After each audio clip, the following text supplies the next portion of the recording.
The anime community is a big community with fans of very different genres. There are popular ones and there are ones that are frowned upon.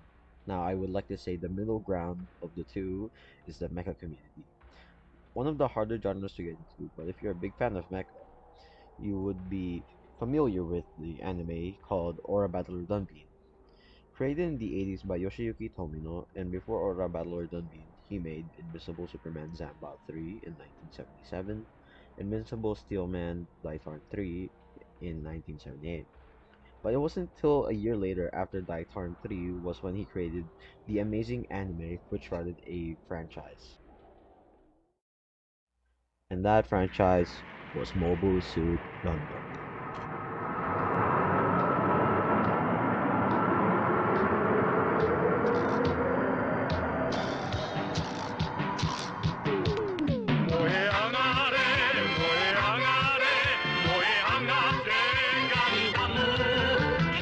Now, Mobile Suit Gundam is a 1979 anime television series created by Yoshiyuki Tomino and Hajime Yayato.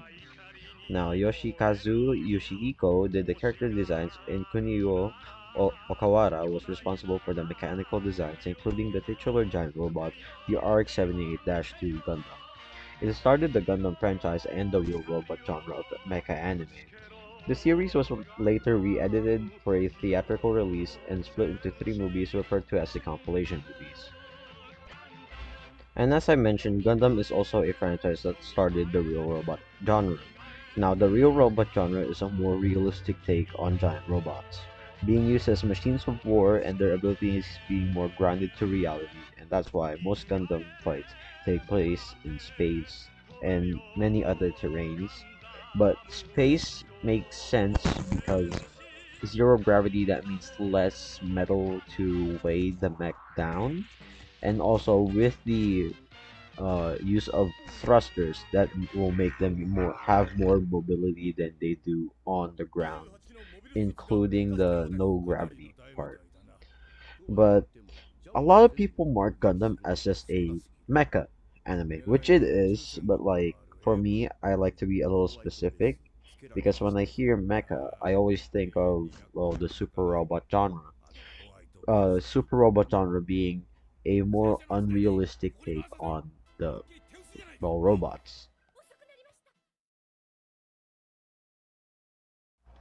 Now, Gundam is still a ongoing franchise that's going strong with an upcoming movie in January 2024.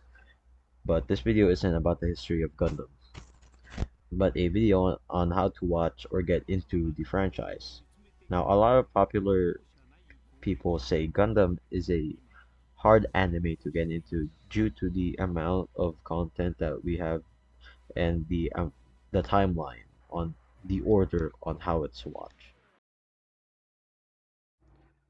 Now, I want to start off by showing this timeline. It may seem daunting, but it makes perfect sense. It makes absolute sense. But contrary to popular belief, there's an actual definitive starting point for Gundam, and that is the original anime and the entire Universal Century timeline I will cover in this video, by the way. But that timeline is very long and leads into the regular century where people get confused by. But to understand the point of Gundam is I recommend to watch the compilation movies. And those are just 2.5 hour movies. But it gets the point of Gundam across, that's for sure. But to put simply, Gundam is a story about the repercussions and effects of war shown through fights with mechs that cause significantly more damage than the mobile weapons that we have in modern day.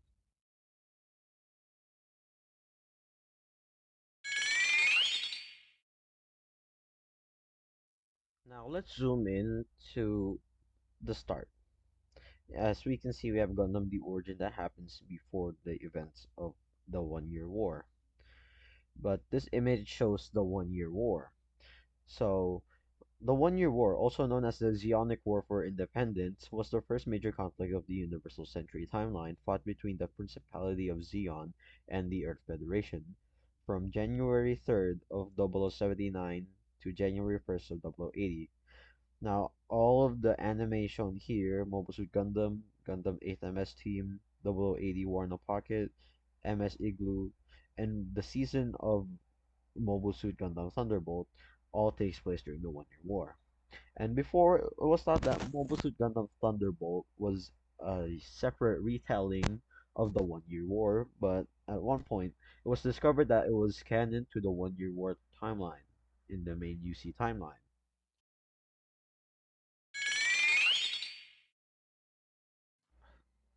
After the One Year War story, we have 0083 Stardust Memory, a 13-episode OVA series set in the Universal Century. The characters were designed by Toshihiro Kawamoto. The series serves as a sequel to the Mobile Suit Gundam and a prequel to Mobile Suit Zeta Gundam. Also, a fun fact, the song for this movie, The Winner, was written and sang by Miki Matsubara.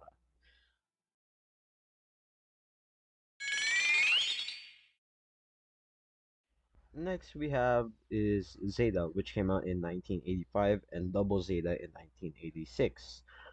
Both are direct sequels to the original Mobile Suit Gundam. So 7 years after the end of the One Year War, after the events of Operation Stardust, the Earth Federation establishes an elite counterinsurgency division called the Titans to hunt down the remaining fragments of Zeon remnants. Then 5 years after the events of Zeta and Double Zeta, we have Mobile Suit Gundam Charge Counterattack. This movie is the first theatrical release of the Mobile Suit Gundam franchise. This is also the final climax of the 14-year rivalry between Amuro Ray and Char Anzavul, starting from the One Year War. In addition to being the first Gundam theatrical release, Charge Counterattack was also the first Gundam production to make use of computer graphics, using a 5-second shot of the space colony rotating serenely in space.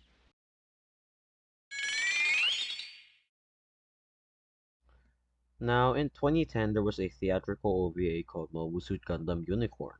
You might be asking, theatrical? Yes, theatrical, in the theaters. So this 7-episode OVA was aired in theaters through the course of 5 years.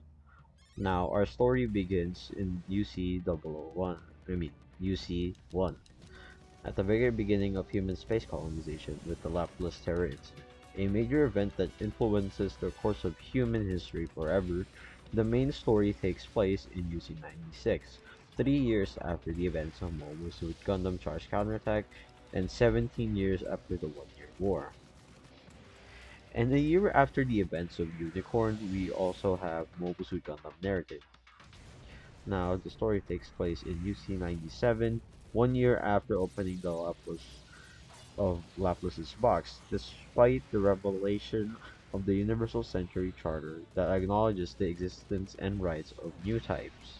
The framework of the world has not greatly altered, but the conflict later dubbed the Laplace incident is thought to have ended with the downfall of the Neo-Zeon remnants known as Sleeves.